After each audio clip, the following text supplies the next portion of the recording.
আসসালামু আলাইকুম। সবাই কেমন আছেন? আশা করি অনেক, অনেক ভালো আছেন। আমাদের এইখানে যে এই কুঁড়িটা দেখতে পাচ্ছেন এটা হলো গিয়ে লাউ গাছের কুঁড়ি। আর লাউয়ে কেন ব্যবহার করবেন, পলিথিনটা ভালো করে আরকি দিতে হবে। না হয় লাউ নষ্ট হবে।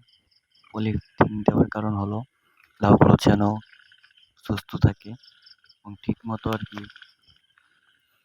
বড় হতে পারে। কারণ অনেক পোকামাকড় লাউয়ে যদি আক্রমণ করতে চায়। আর আমাদের এখানে অনেক অনেকগুলো করা বা অনেকগুলো ফুল। এখানে এই সবগুলো হয়তোবা লাউ হবে না। তো আশা করি সবগুলোই লাউ হবে। তো এখানে বড় কোনো কিছু করা হয় নাই। এখানে ছোট করে হালকা একটু কোনা জায়গা নিয়ে এখানে ১ থেকে ২ শতাংশর মতো জায়গা নিয়ে আরকি লাউ চাষটা করা হইছে। এখন হয়তোবা রাত দেইখা মানে আপনাদেরকে দেখাতে পাচ্ছি না। তো সেক্ষেত্রে আমাদের এখানে যে আমাদের খামারটা আছে, খামারের যেই ঘরটা আছে অফিস ঘরের সাথে আরকি এই মানে লাউয়ের চারাটা করা হয়েছে। তাছাড়াও আমাদের এখানে বেগুন গাছের চারা ও সর্বি কলা লাগানো হয়েছে, ইতিমধ্যে আপনাদের দেখানো হয়েছে। আর আমাদের এখানে কয়েকটা মাছ চারা হয়েছে বলতে বেশ কিছু মাছ চারা হয়েছে আমাদের এখানে।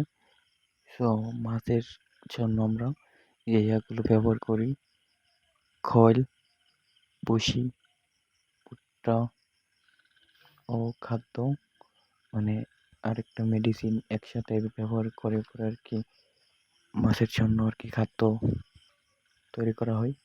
এই খাদ্যটা আমরা তোলা বানিয়ে আরকি দিয়ে দিই। আর আমাদের এখানে মোটর করা হয়েছে, কারণ কেন বলতেছি, আমাদের এখানে যখন পানিটা আরকি থাকবে না বা কমবে তখন আরকি এখান থেকে আরকি পানি দিয়ে দেব।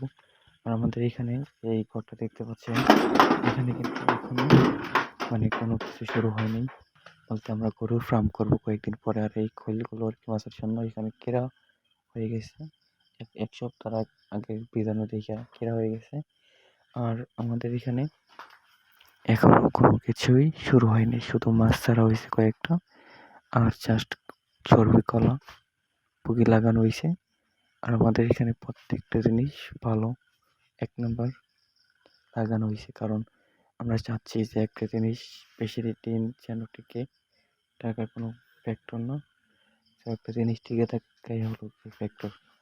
আর ব্যবসার জিনিসটা হলো গিয়ে টিকে থাকাই হলো গিয়ে ব্যবসার মূলধন। আপনাকে টিকে থাকতে হবে।